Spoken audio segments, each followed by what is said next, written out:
Hello and welcome to the Outside Line podcast. I'm Peter. And I'm Emma. And we're here to talk about all the serious and silly aspects of Formula One and other motorsports. So Emma, are you a GT3 fan now? I mean, as much as I was before, in that I'll watch it if it's on. But, okay. I haven't been converted yet. No, not yet. No, Did things not go your way, did they not? No.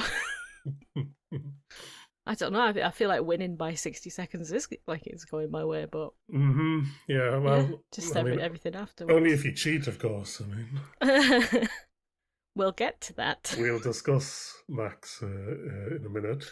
But let's start with the weekly noise, and I thought we'd start with Jonathan Wheatley. Yes. Leaving Audi to go to Aston Martin. Well, he left for personal reasons. Uh-huh. That personal reasons was a big fat wad of cash. You would imagine so, yeah. I'd imagine, yeah. Now, I don't think you've watched Drive to Survive yet, have you? No, I'm afraid not. So you don't know how Jonathan Wheatley is the nicest man in the world and should be protected at all costs. Oh, okay. And the fact that he's now gone to the dark side makes me very, very sad and upset for him. Oh, no. How is it all the people like Barnard and David Malukas, all of these guys? Yeah, they start off, they're do you know why? It's because they're too nice, and then the evil people see the vulnerabilities of how nice they are and take them to the dark side and then corrupt them. Yeah, I mean, even with a big wad of cash, it's a funny time to be joining Aston Martin, isn't it? I just think that when you're team principal of Audi, who are doing like pretty well considering, podium last year, and you've got two decent drivers and decent, it's a new engine, but it seems to be performing better than other new engines. Yeah. Why would you go to Aston Martin's like fucking over-engineered vibrator? Just doesn't make any sense. I mean, you might have answered your own question there. Maybe. Yeah, it's odd. I mean, maybe you think, okay, this is just temporary. I mean, eventually Honda will get it right, especially with the reputational damage they're suffering. They're not going to like that. And it's more likely that Aston Martin will find a way to get rid of Honda. Oh, well, yeah, maybe. Yeah. And, get a different engine. Maybe, although I imagine they're locked in for a couple of years. You would think, unless there's some performance things in the contract or something. Yeah, there's probably some kind of. I feel like if the engine's actively trying to kill your drivers, probably should be allowed to change it. Yeah, But I can't imagine Mercedes will want them back. So depends how much cash they can offer. Well, yeah, that's true. As we know, everyone can be bought. Yeah, it's also funny that like Neri, like it seems like he did like 1 week as team principal and was like, "Fuck this." Yeah. He was never going to be good at team principal. He's not a team principal guy. Yeah, well, I mean, we don't know that, but yeah, I wouldn't have guessed. But then, I'm all for the scientific, technical people getting management roles. Yeah, but they don't work, do they? Maybe for not. Team principal role, you need someone who kind of has a bit of gift of the gab, kind of a charismatic person. It's why I'm surprised Andrea Stella is still like team principal. But I think it's just because he can just get Zach to talk for him. Well, exactly. I mean, shouldn't the team principal, like, their job is basically project management? Yeah. And, you can have a CEO like Zach who just does all the press crap. And all the sponsorship, deals and things like that. I mean, it shouldn't really. Yeah, but they still have to do the interviews and stuff. Like they still have to do the talking and things like that. And I don't think Adrian got along with that very well. No. I mean, I think he is just a nerd, right? I mean, speaking as a nerd, that's you would just not enjoy any of that, and you just want to go back to your book. Yes, back to your notebook, back to your office. Yeah. Don't speak to anyone. Just try and sort the car out and not have to explain it. Yeah. Exactly, yeah. So that's Aston Martin. At Audi, they have someone able to step Binotto! up. Mattia Binotto is going to become team principal. He already was sort of half running things. Yeah, he was like interim team principal while Jonathan needed to he had to take gardening leave basically after he left Red Bull. Yep. So he was kind of running it then, and now he's had to step back in. I'm so disappointed in Jonathan. I'm not even I can't express how upset I am with him. Oh, okay. Yeah. You need to watch Drive to Survive and you'll understand. Okay, I'll watch it. I don't have any other real news, so I thought we'd talk about the other series, starting with Max. Yes. So it was round 2, although I think round 1 was snowed off or something. So it was, yeah. Of the Nürburgring Landstrecken Series. That's the one. And Max was back again with his own team this time. Sort of an evil monstrosity of a Red Bull Mercedes. Well, he did pretty well up until... He did. Until after the race finished.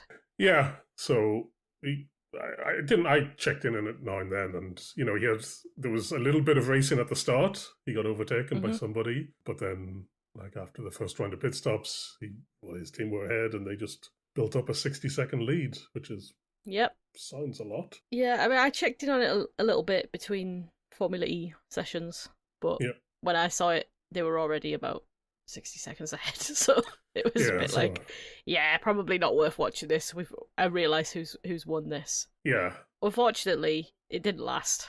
No, so it turned out his team used one set extra of tyres. Yeah. And got disqualified. That makes sense that you would build up a 60-second lead if you cheated. To be fair to Max, I don't think they really had much advantage over everybody else from that. It's just a admin fuck up, I think. But still, it has to happen. I mean, it has to be a DSQ. So I mean, I'd say he'd be happy enough. It's all just practice, isn't it, for the 24 hours? So exactly. This is just a bonus. This is side quests for Max. If he can get in a competitive car and have fun racing, because he's obviously not having fun in F1 at the minute. Yeah. Then fine. I don't think the result matters to him. Yeah. I think it's whether he's having fun or not. I think the result matters a little bit. Well, I think he always tries to win. Yeah, I think he's been a bit extra whingy about this because he hasn't got a good car. Mm-hmm. But I don't know. I think if he felt that he was able to compete enough, then he would. Yeah. Because this time last year, he was complaining about the car as well, and it turned out that it was all right. So. So, the other racing series, or one of the other racing series that was on this weekend, was IMSA. IMSA. Didn't watch any of it. I checked in now and again, but it was 12 hours of Sebring. Yeah. In Florida, and there was a few of our, few IndyCar drivers there. Mm-hmm. Dixon was there, Pillow was there, Colton Herta. Yeah. F2 driver. Yeah, so that's something. I don't know if he's going to do more of them while he waits for F2 to come back, but yeah, I think he is, isn't he? He's doing the endurance ones for IMSA. Yeah, so they were all there. Kirkwood was also there in that MP2 class. But as usual, it was the Penske Porsches that seemed to win. So the number 7 won again. They also won Daytona. But apparently there was team fighting, inter-team fighting between the number 6 and 7. That there was maybe somebody ignoring team orders. So that's interesting. we might that might be a theme for the weekend. Might be. And the same was the number 10 Cadillac. It came third, but then got disqualified after the race. So there's a lot of it going around. Yeah. Yes, so let's go to Formula E. Yay. A few things to cover here in the news. One was the driver's letter that got leaked to the press. Yes. Presume you have thoughts on it. I have thoughts on it. One, a miracle that all 20 of them have agreed on something.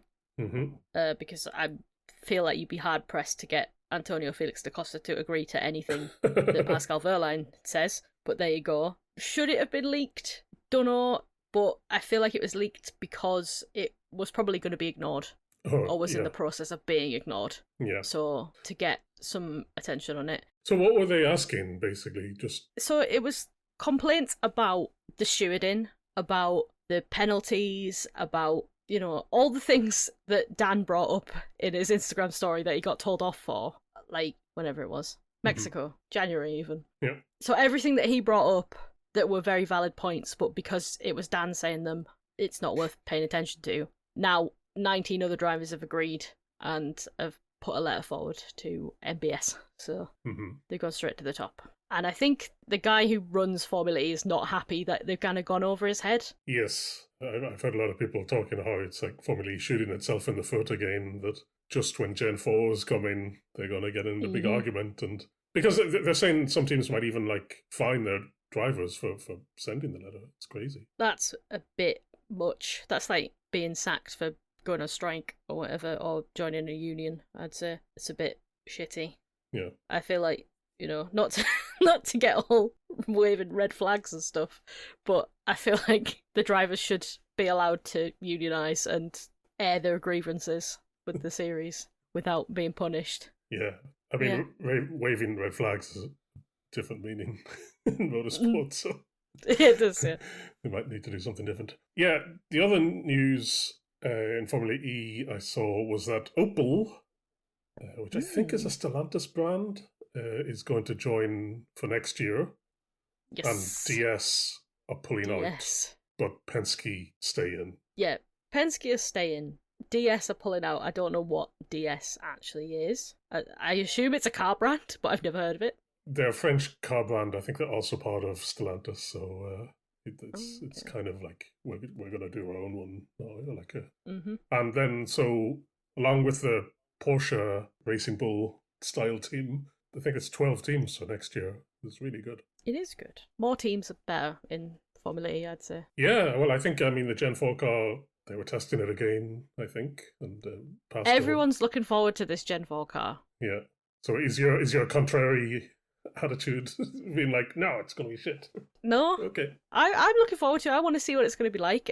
You know, apparently it's going to be fast. It's going to be good. So I'm looking forward to seeing it. Yeah, I saw Pascal posted a video of...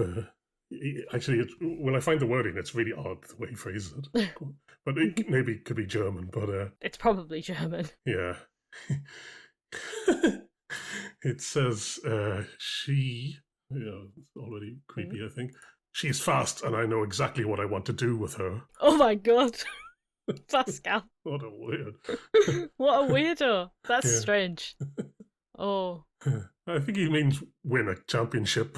Like, what the fuck? Yes, but it's a bit provocatively worded, isn't it? Yeah, a bit weird. Yeah, very strange. Anyway, that's Gen 4 next year. And yeah, with these new teams and people... like teams changing, you know, there might be some seats opening up. So yes. I think we should talk about the rookie test at the start. Yes, let's talk about the rookies in quotation marks.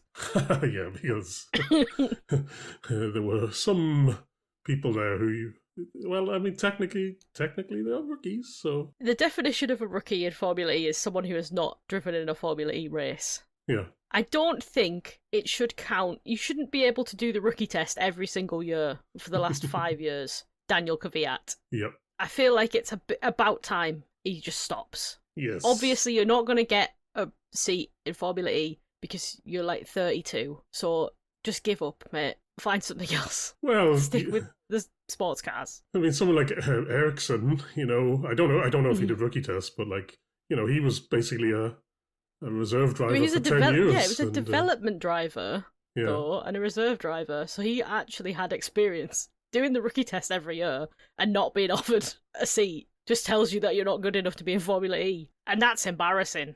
The lap times in a rookie test session, you know, like, you shouldn't pay too much because we don't know exactly what was going on. Like, but like, I don't think it is quite like a straight shootout. Because maybe the teams use it for a bit of testing as well. Yeah. But yeah, Kvyat, I mean, he was 5th overall. So, yeah. You know, I mean, when you're getting beat by like so the guy came up, Théophile Naya. He won Macau, right? Yes, he did really well in Macau. He came top, which was very surprising. Yeah, a few other names might recognize. So Theo Pourchaire, I think he's heavily linked with this Opel seat. Yes. Because it's still out this... so he was test driving for Citroën. So maybe he'll finally make it. Vachur, Zach O'Sullivan, Kushmaini, Victor Martin. These are kind of former F2. Actually, Kushmaini is still in F2, isn't he? Kushmaini's still in F2. He's not going anywhere. He did the rookie test for Formula E last year as well. Yeah. So. And then a few F1 Academy graduates, or W Series even. So Bianca Bustamante, Ella Lloyd, Abby Bullin, and I think Juju is Japanese. She's from Super Formula, isn't she? Yeah. So it seems like her dad is rich, and her dad basically set up a team for her to race in Super Formula. She's only 20, like it's crazy. Like the Japanese Lance Stroll. Pretty much, yeah. She came bottom of the timesheets. Yeah.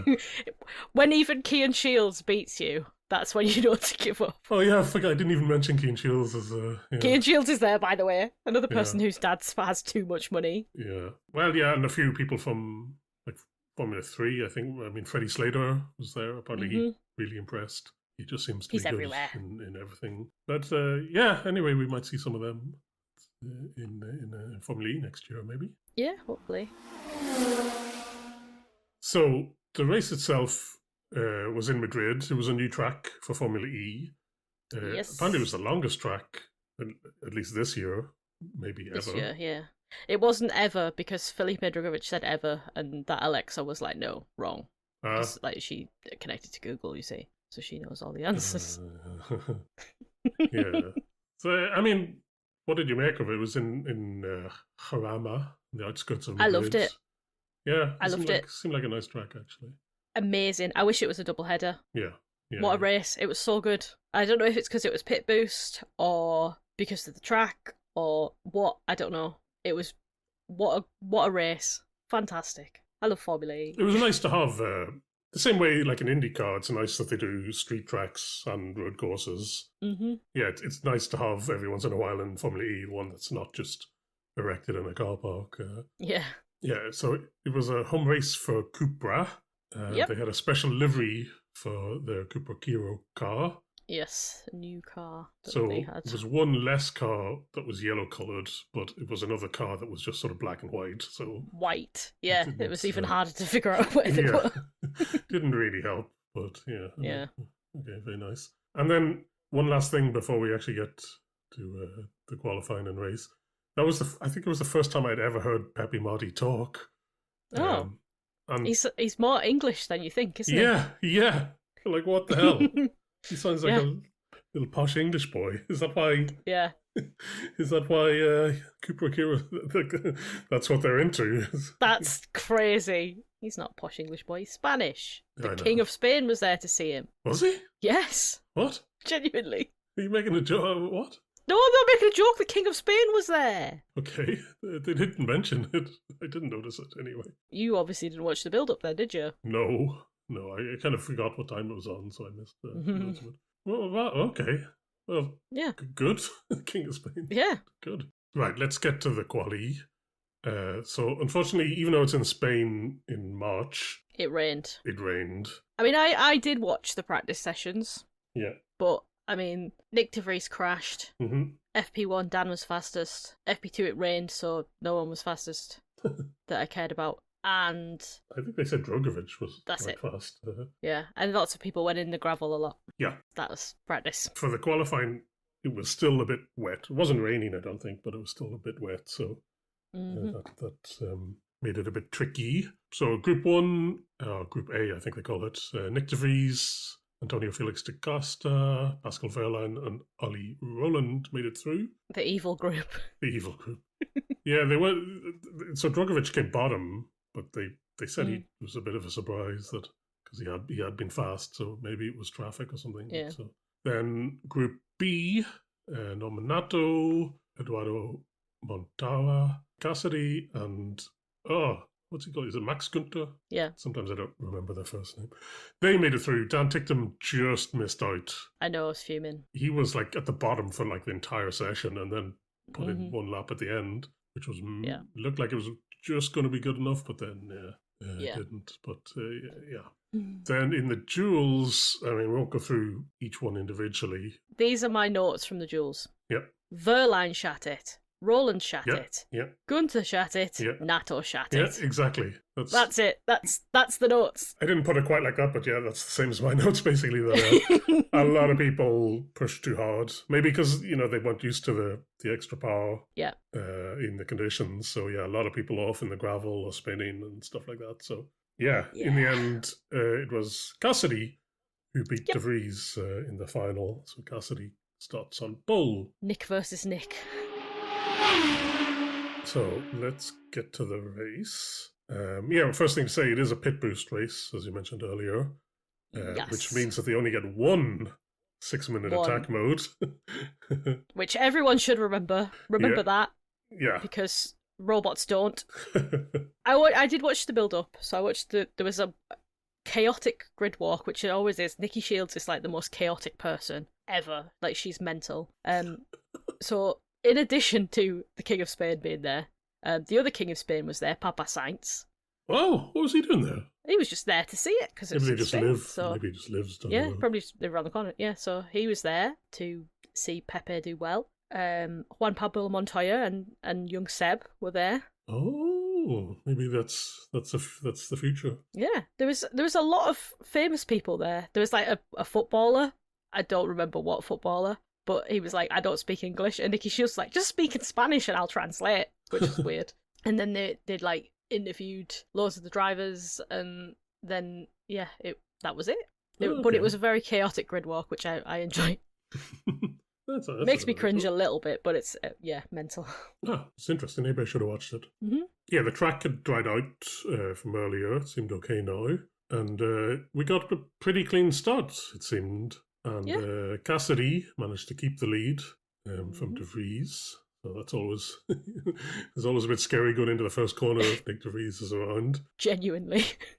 Especially because Nick De Vries was on like the sort of wetter side of the grid as well. Mm-hmm. It was like, oh god. Yeah, and your man, Dan Ticktum, managed to get up from P9 to P5. Then he's battling Mortara for P4. But then Verline does it like a cheeky move on both of them. It's nice. Honestly, this guy. Yeah, I imagine, he's not your favourite this weekend. No, he's not my favourite this weekend. He never was my favourite, ever. Did you notice that they've got rid of the messages on the halo? Yeah, I made a note of that, saying that basically, did they either... We bullied them into it. It could be, somebody just paid them money and they're like, oh, thank God, we're sick of coming up with these. Yeah. I like to think that we did that. We had a part to play. I hope so, yeah. But this podcast is a force for good in the world. Yeah. Yes. So and anyway, so it's Cassidy. Then Pascal eventually gets ahead of Nick De Vries, and then Da Costa's behind them. And I think still on the first lap here, Da Costa tries to overtake Nick De Vries on the outside. De Vries screws it up and just smashes into the back of Verline, and then also sort of collides into Da Costa as well, and his entire front wing is just completely gone. I don't understand. He is actually a shockingly bad driver. Yeah, I mean, he's very fast, it seems, but well, not very. I don't know if that... He's fast, anyway. Yeah, he's fast, but he has absolutely no spatial awareness and no racecraft whatsoever. Yeah. Like, when you've got a rookie, maybe, but this is like a world champion in this series. Yep. And he drives like this. No, it happens too frequently for it to just be like. It is shocking. It's inherent. You can't. If he could have fixed it by now, he would have fixed it by now, I think so. Exactly. But the thing is that he doesn't really need to fix it, because the penalties that he gets, he either doesn't get them or they're very lenient. So 5 seconds seems a bit lenient. It was a little bit lenient. Yeah, especially since you get 10 seconds for if you push someone off the road. So yeah, I think that it was probably only 5 seconds because he kind of did himself in more. I guess he had to go and change his wing and stuff, but it still feels very lenient. Like, either it's 10 seconds for causing a collision or it's not. You know what I mean? Like, at least have it standardized. Yeah, I guess. I mean, you could also say, if it's the first lap and, it's always a bit more chaotic and these things can happen. It's definitely not a racing incident. He's shit. No, I'm not saying that. I'm just saying that's why, that's probably the reasons that they didn't give 10 and they give 5 instead of 10. So I think they just have a dartboard and they just throw dartboard. Oh, yeah, you've read the letter, have you? I have, yeah. That's pretty much what they're saying. Yeah, I mean, so there's a few other penalties. I just mentioned them now. They don't actually matter, unfortunately, because Maloney got a penalty from energy overuse on the way to the grid somehow, and Ollie Rowland got a penalty for energy overuse during the start, but like didn't seem to help him much. So that sort of screwed their races, I think. Then, well, Drugovich, he takes attack mode really early for some reason and makes his way to the front of the race. Which I guess nice for him, but also strategically, I don't know. I think maybe they were just hoping something would happen and it would give them an advantage because not sure. I do think it was the wrong call. I think they were trying it because he was at the back. Yeah. The same with Pepe. Also did it a bit later, like a couple of laps later. And I think with Pepe, genuinely, that was this is his glory run. Yeah. It's his home race.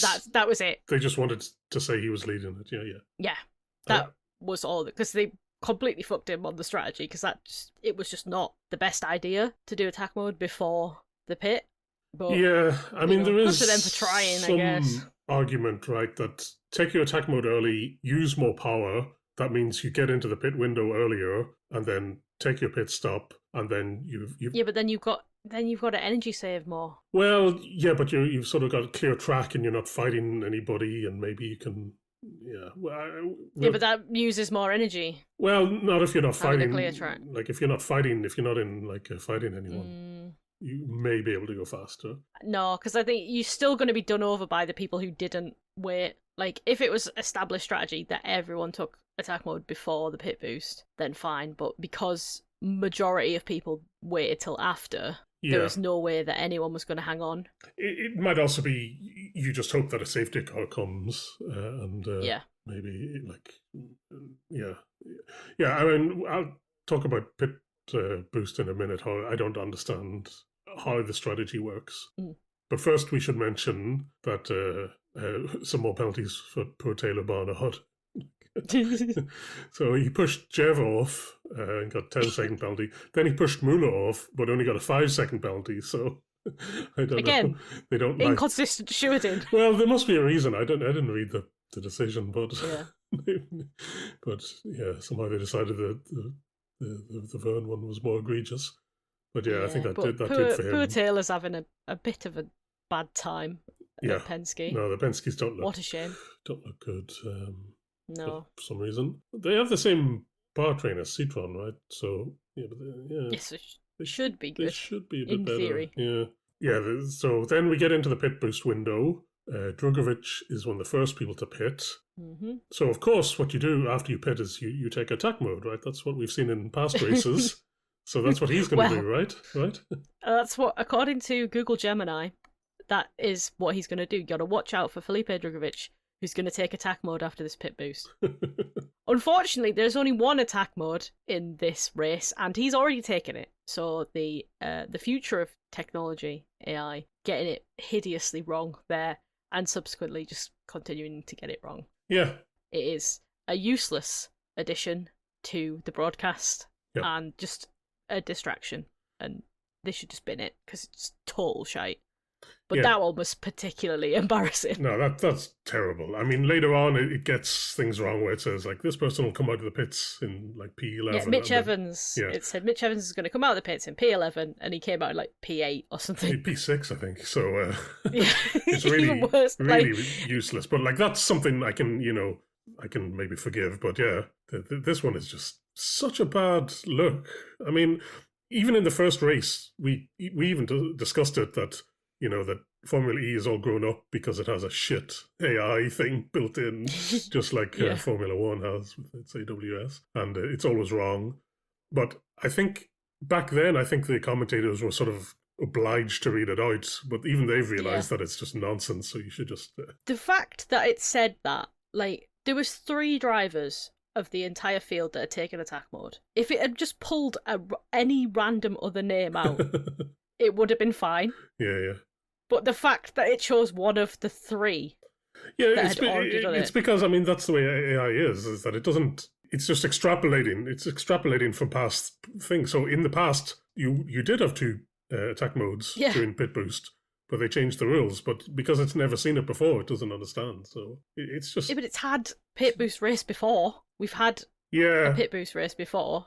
But this is just like... Anyway, yeah. I don't know. But it's... I mean, it makes Google look stupid. I mean... The other thing is that it's an LLM, right? It's like a chatbot sort of one. They are so stupid. As a person who sort of dabbled, they are genuinely stupid. And it's like this like pink elephant phenomenon, right? You know, where you say to a kid, don't think of pink elephants. And then they're like, oh, I can think about pink elephants now. That's what these language models are like. So if you tell it, don't do a thing, it'll do the thing because it knows about the thing. So I wonder if the information that it's got is that Felipe Drugovich taken attack mode, and it's gone, Felipe, I know you. Whereas, like, I don't know, because I don't know what data it's being fed or how it's collecting the data. But yeah, just nonsense. Yeah. I think that there's a person sat with the Google Gemini open, and they're typing in a prompt for it. Yeah, it could. It probably is. That's what I think. You know, why not just hire that person to write? I mean, there's been loads of those AIs have been exposed as basically just being a team of people in India, basically. So just do that. You know, they've already got 3 people in the commentary booth to tell you this information. Yeah. Like, why do you need a shit AI to tell you something wrong? Yeah. Apart from for the entertainment value. Yeah. I mean, this one was so, like, noticeable and so terrible that I think I wouldn't be surprised if we see it, like, lobotomized. You know the way, Grok in whatever Twitter's called now, that anytime it does something stupid, they sort of seriously, like, lobotomize it. That, yeah, I think we'll just see it phased out quietly.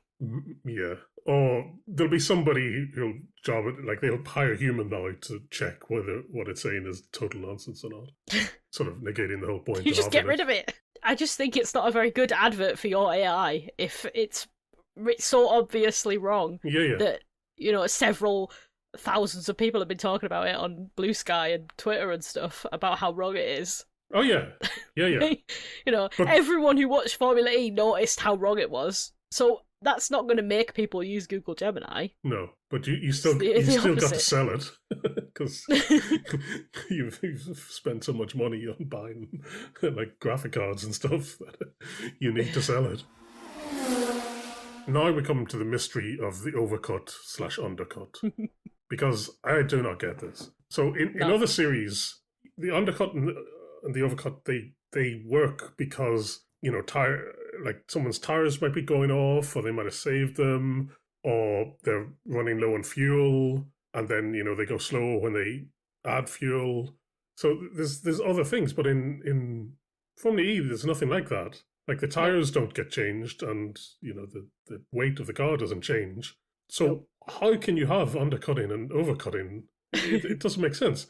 And in this race here, I would say there was some people who pitted quite early. So DaCosta, like Wehrlein, Günther, Buemi, they all pit quite early. Where some people like Ticktum and Cassidy, they stayed out longer and they came out way behind. But then another person, Mitch Evans, stayed out even longer and came out like, what did I say, in sixth? So what? It's energy management, isn't it? That's the only thing that it could be. Yeah, I think that's it. So Evans, he must have saved a load of energy, waited till he got like free air, and just put in a huge number, like a load of really fast in-laps, and that really helped him. Whereas Ticktum and Cassidy, they were behind Marty, I think, and he slowed them down, basically. But they'd already spent loads of their energy, so like they couldn't go fast even if they wanted to. So yeah, it's just...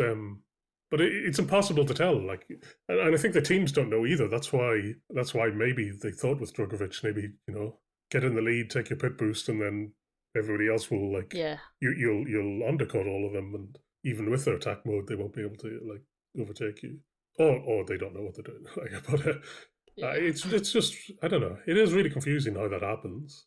But anyway, the way it shook out was that those guys, DaCosta and Wehrlein, Gunter Buemi, they did get ahead of Ticktum. Everyone. And Cassidy like started P1 and like you know he was down in like 10th or something like after the pit boost. So he used too much energy though. That was because he was leading it the entire time. Yeah, I think that was that was his mistake. Really, was not pulling back a little bit. Yeah, again, but I mean, they all know that. I mean, he has more experience than most people. Yeah. So he must have thought that, okay, like it's worth the gamble to keep track position and use more energy. I wonder if they thought that, because obviously, like, looking at how Drugovich and Marty sort of carved their way up the field, maybe they thought that the attack mode would kind of balance out the power and didn't sort of take into account how much it would compromise him on power afterwards. Yeah, very, very odd. I mean, like, he did give up the lead. Like, he did let Drugovich pass, Marty pass, and so... Yeah, but I think the amount of laps he led at the beginning, it put him in a lot worse position than he should have been in, really. Yeah. People do take the attack mode after doing the pit boost, but the people who saved it to the end... I think were the sort of best off because they weren't spending so much time fighting each other and and you get like an extra lap at least of the attack mode if you take it one lap after everybody. So DaCosta, Wehrlein, Evans, and Ticktum I think basically took the attack mode last, which really helped them. And Evans, it turned out, had like 2% more energy than DaCosta or Wehrlein. And Ticktum had 1% more, so maybe he was in the mix, but... he was definitely in the mix. Well, once the attack mode, that's like, the attack mode is finished then, with those four basically in the lead. Evans passes Wehrlein, passes Ticktum, gets into P2. Now, apparently, we didn't hear it, but apparently he was told to hold position because his teammate, DaCosta, is in the lead. Why, though? We'll discuss it after, I think. Let's just finish the race. Yeah, so Wehrlein, he says he doesn't have the power to compete, like he's down on power, so he just sort of watches... Fucking liar.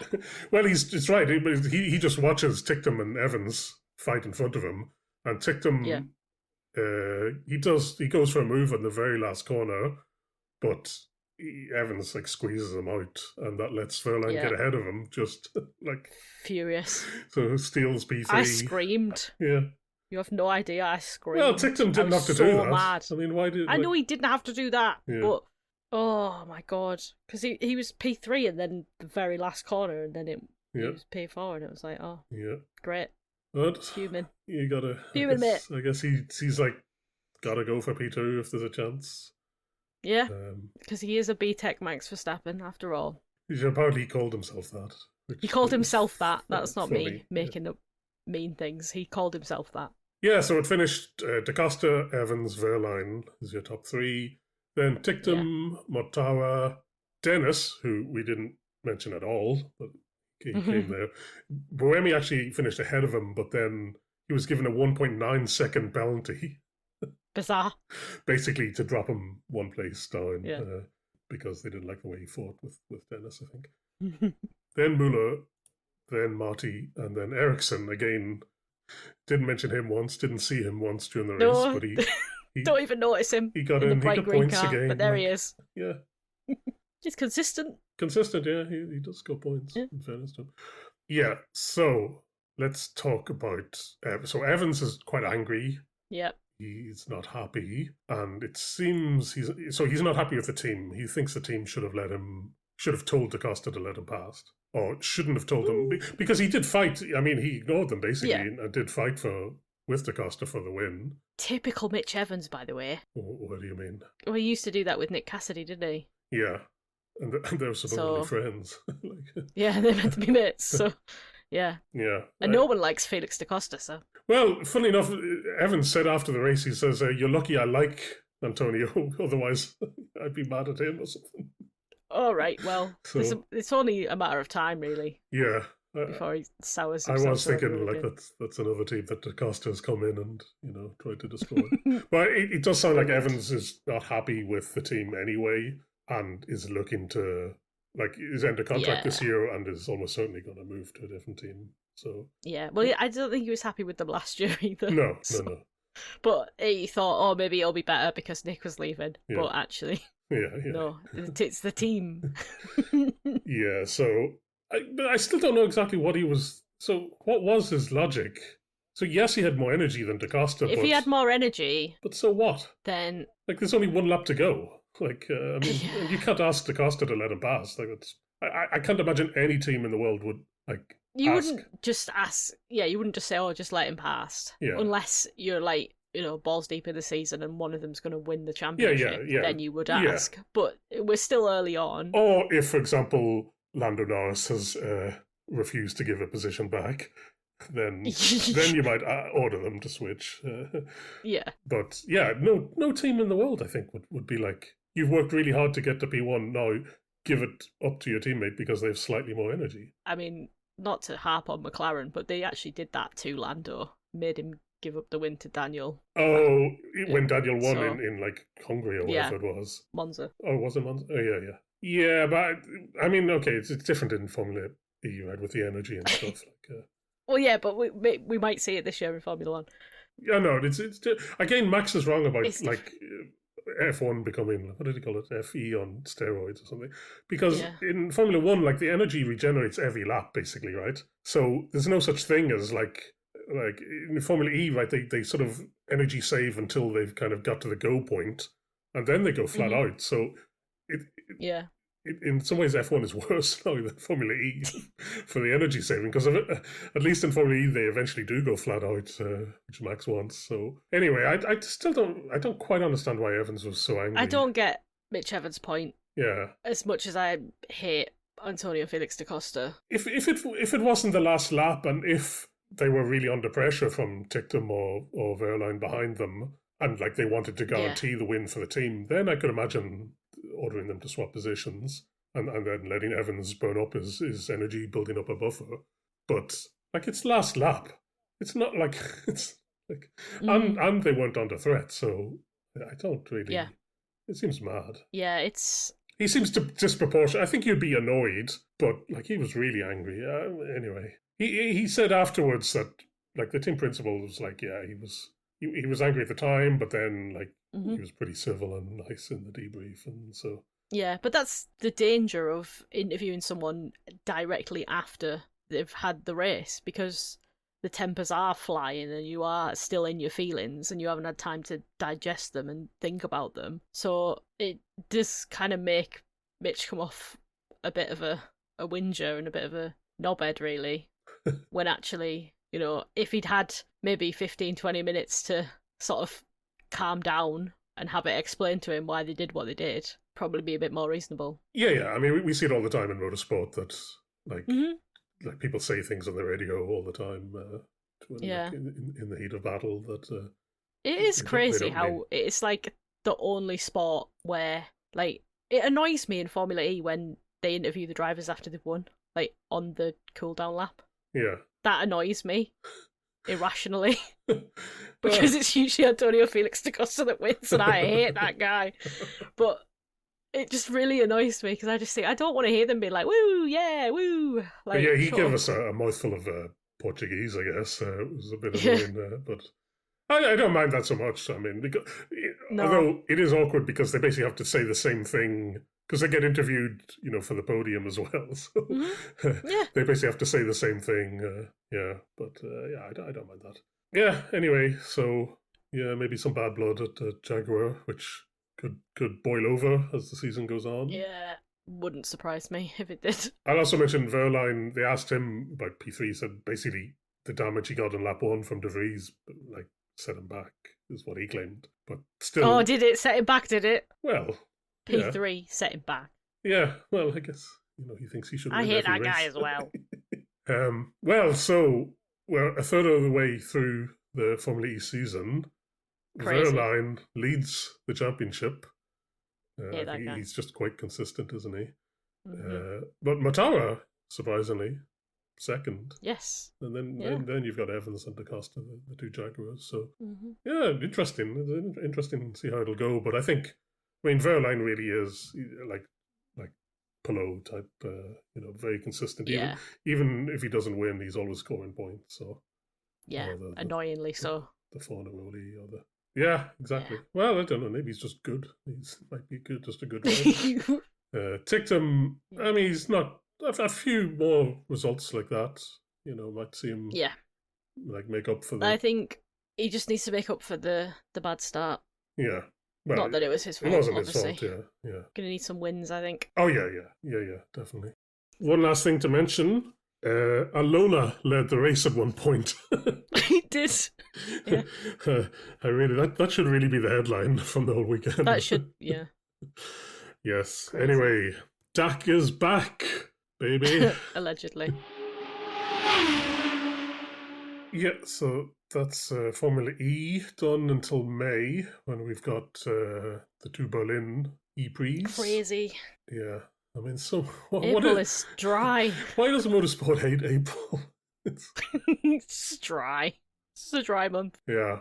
So let's finish on our usual features. So firstly, Was it a waste of time watching motorsport this weekend? No, like I said at the top of the show, what a race, what a track. Love it. Wish it was a double header. Yeah, we should have mentioned more that it was a good race, actually, wasn't it? And yeah, we did see some. Well, there's always overtaking in Formula E, but this one seemed a bit more actually. It was normal. Exciting. Yeah, it was an exciting race. It wasn't one of those where you're like, oh, no one wants to be in the lead. Like Nick Cassidy really did want to be in the lead to his own detriment, kind of thing. Yeah, loved that track. Thought it was brilliant. The little bit of rain added a little bit of jeopardy for quali as well, which was nice. Yeah, good weekend. Yeah, good. And then, do we have the actual driver of the day? I don't know who got it, and if I don't know. I was trying to look it up. They do it. They actually do it, but I don't know who it was. So my answer's gonna be Dan, isn't it? So it's always Dan. Yeah. Yeah. And if you had to choose someone not Dan, Mitch Evans. Ooh, because he was the most Dan-like this weekend. He was the most Dan-like this weekend, yeah. He was the spiciest one. Yeah. We talked about before in Formula E that sometimes you basically have to watch the race twice because, like, Evans, I had to, like, look up where, like, he started in 16th and came second. Could have won, maybe. Yeah, yeah, just bizarre. That's why we like Formula E. Yeah, crazy. Anyway, I think I'd give it to him as well. Just I still don't know quite how he did it, but fair play to him. Yep. Then, do we have an attack mode this week? We do. So it started off not motorsport related, but what? In Formula E in the UK, you watch it on ITV, and obviously there's adverts on ITV, and they kept showing an advert for Peter Andre and Katie Price's child, Princess. I don't know if you've seen the adverts. No. She's just like a massive fucking Nepo baby, right? And there's a bit in it, she does this like weak little note, like singing, going, and this woman goes, amazing, that was amazing, Princess. And I was like, fucking Nepo babies. And then it had me thinking about like how much I hate Kean Shields and Lance Stroll and how Nepo babies just ruin sport, really. So so it's Nepo babies, originally inspired by Princess Andre, but wow, then just Kean Shields. Never would have guessed. Yes. So good. Next week we got Formula 1 in Japan and IndyCar Barber. Yay, Barber. Otherwise, thank you for listening. If you have any questions or comments, our email address is theoutside-line-pod@gmail.com. We are also on Blue Sky at The Outside Line Pod. Otherwise, we'll see you next week. Bye. Bye.